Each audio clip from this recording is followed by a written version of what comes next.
Grinding the corner off so it folds up a lot easier. One little edge makes a whole lot of difference. If you're on a hillside, you can't get it in the middle. John Deere should think about these things. Makes our life a little bit easier.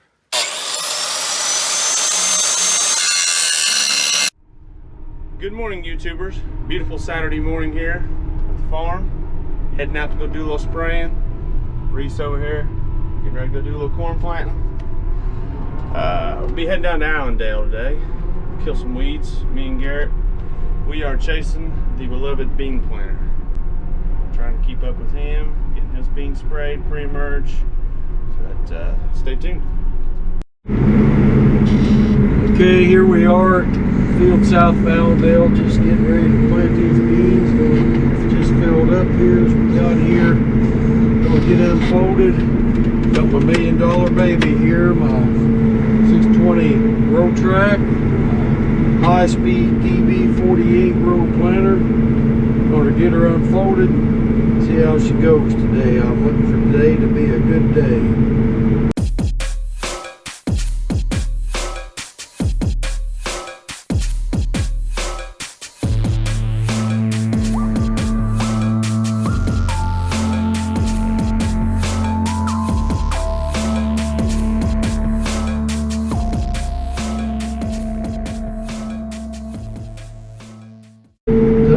Down, like I said, it's very slow. It's very cold on a 32-degree morning. That's all done now. Now we're ready to plant. Just starting around the edge of the field now. We had to put in a field name. We had to put in the prescription, the variety we're planting, which is a 3.9 here, Pioneer, and we're planting all of our beans this year is by prescription. With this high-speed planter, we're planting thinner population because it'll space them out better. It's just kind of opposite of corn. Weaker the ground, the thicker you plant, make them get a little more height to a little more growth. Just want to let everybody know my biggest complaint about the Hagee.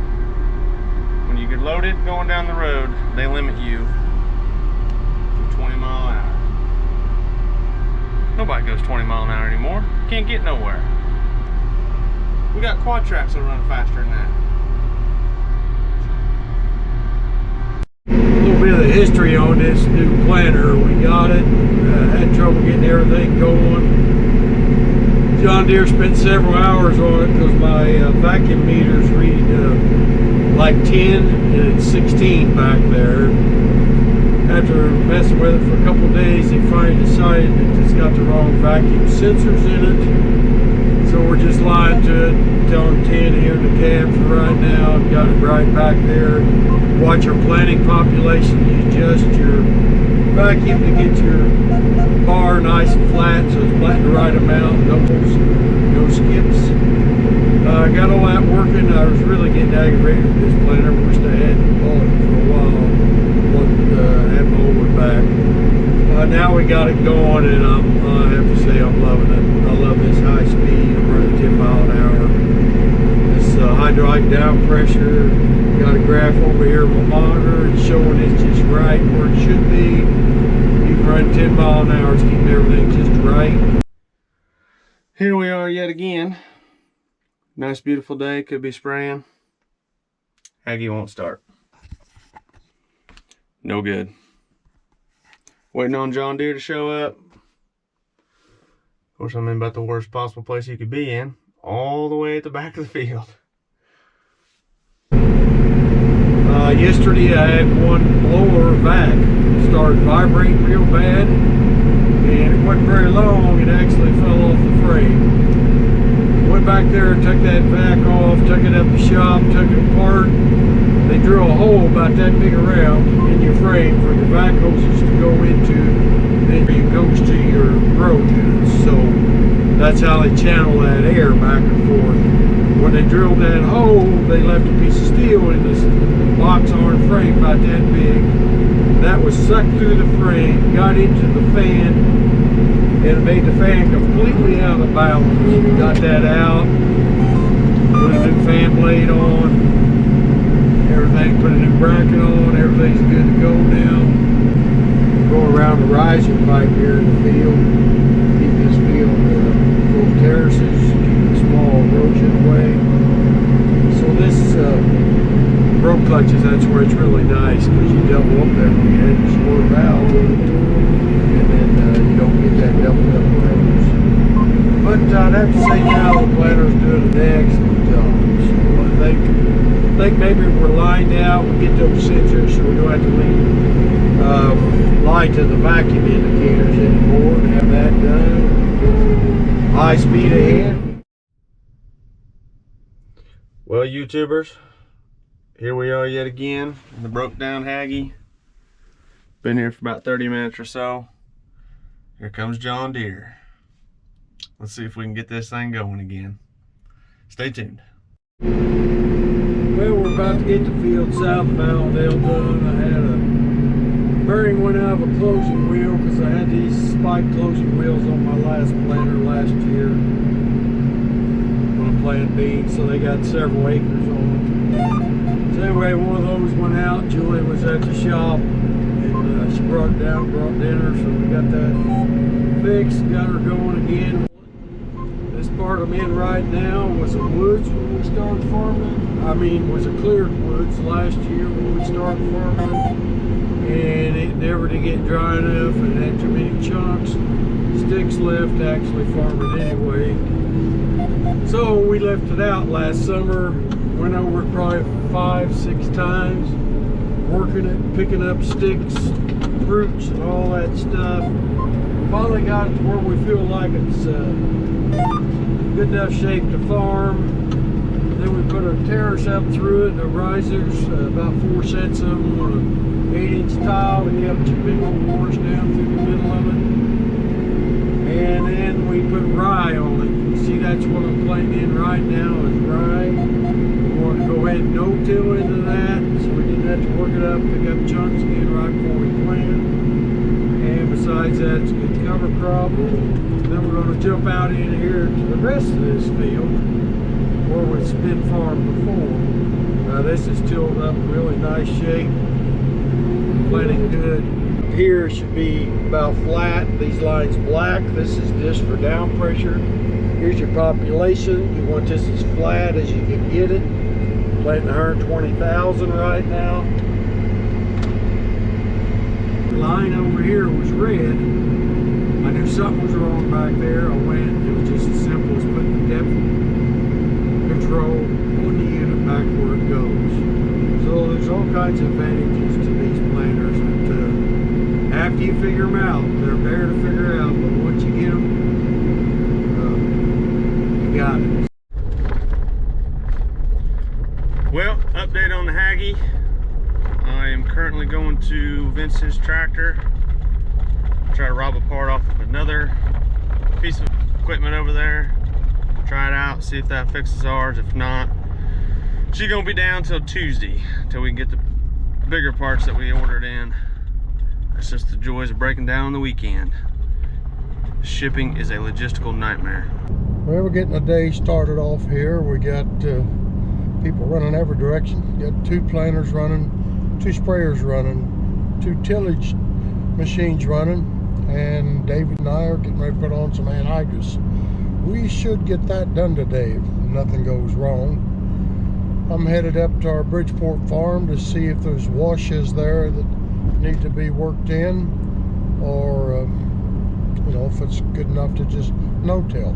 Everything seems to be going pretty good. We've had a few breakdowns, but maybe a little more than normal, especially on the new equipment, but breakdowns are just part of the job. And the weather has really been pretty good. It's really dry. We got a lot of things done that we normally can't do because it's too wet, like ditch work and tile work and terrace work. But it's chilly. It's 45 degrees right now. It's April the 19th. I guess it's still pretty early, and it's going to gradually warm up. I got some chance of rain today, but it don't look like it's going to be a big storm. If it rains, maybe it will be too much, and we could use a little bit. Our heavy black ground could use a little rain to melt it all back together, make it nice and smooth. David here. We are in southern Knox County, Indiana now. Getting ready to hopefully maybe finish up putting on anhydrous today. If not today, maybe get done in the morning. We are in the tractor we call the Bullet. That being the reason right there. That's a bullet hole. And that is a story for me not to tell, because it didn't happen to me. Well, pretty interesting story, but it'll be later on down the road. Let's get going.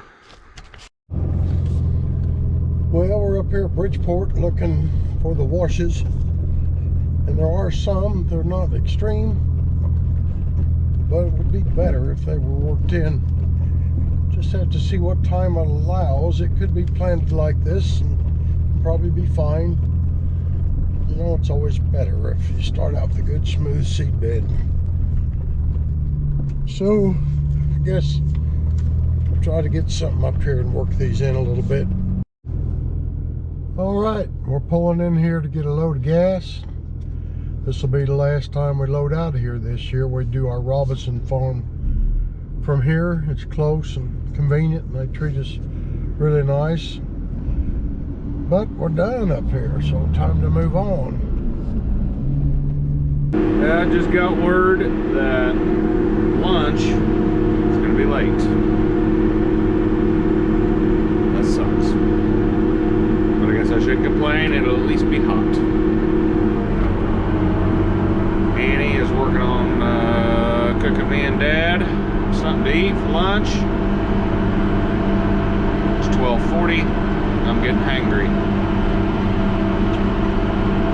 But it'll be here before too long. So Annie and Ellie will come visit me for a little bit. Maybe go for a tractor ride.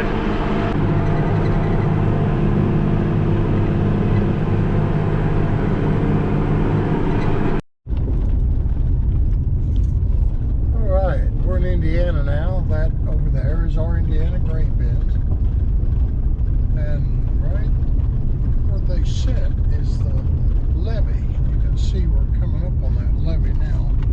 It goes all the way around here. Down there is the White River, and if you go all the way around up there, that's the Wabash River. So we are just going over into what is known locally as the neck. There's several acres down over this levee. Of course, it is prone to flood, but it takes a fair-sized river to flood it. It don't happen all the time. And we got a nice levee built by the Corps of Engineers years ago. See what it looks like down in there. Lots of ground. Go as far as you can see to the tree line. Good sized ditches, and they have culverts coming under the levee with a floodgate on them. Of course, they're not completely watertight, but it's a whole lot better than nothing. They hold most of it back.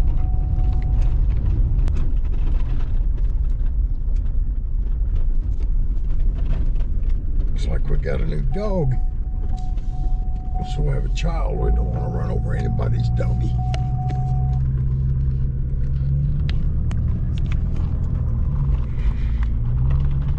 There's the bins. There's a small dryer here. We don't dry much corn over here. It's usually pretty good shape. Corn dries down so much better than it used to. Just better hybrids. Little shed here, that was the guy's shop that owned this. Ronnie Wilson owned it all. And that's where he did his mechanic work. Got a couple of legs here and a couple of dumps. Works out very well. There's where we load out with the overhead hopper. And the dryer also has a hopper above it. Oh, usually we wind up dumping both places. If we're both over here, we'll dump beans in one spot, corn in the other. This is the other dump. And you can see back over toward the levee. Indiana Grain Complex.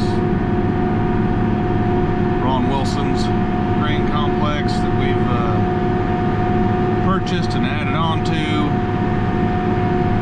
The biggest bin there holds 250,000 bushel. A couple little ones beside it. You can see them.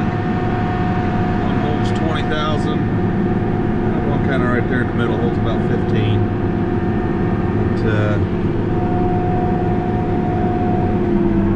in this field here,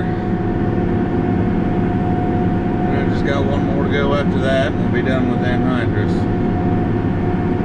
And everything else that gets nitrogen will be side dressed after the corn's planted.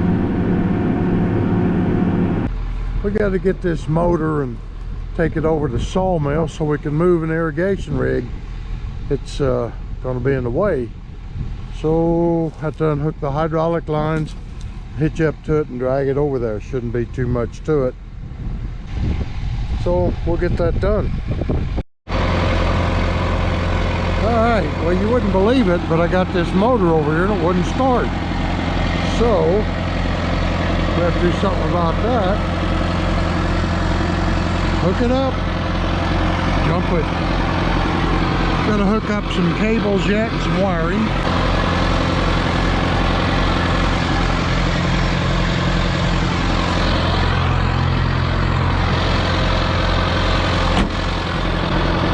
Hydraulic lines first.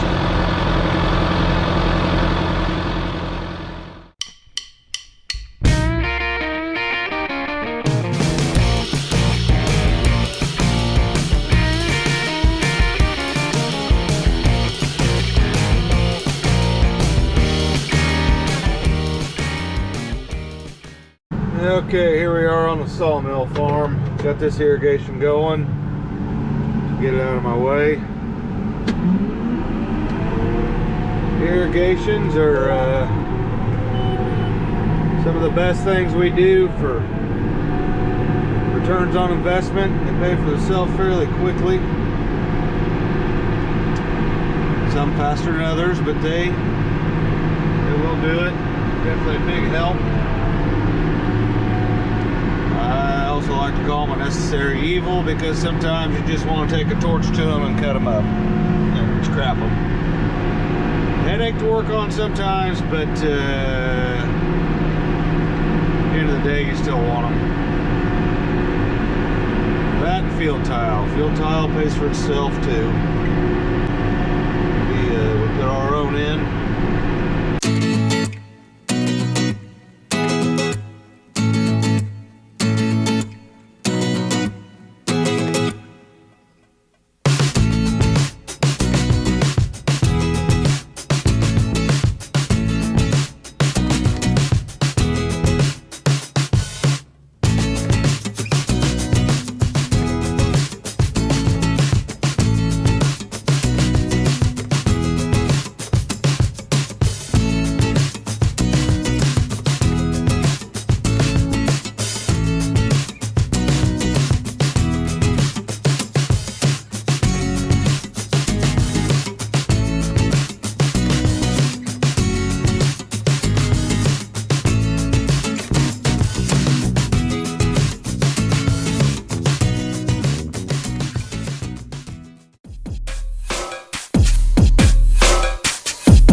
close out. I did get my lunch.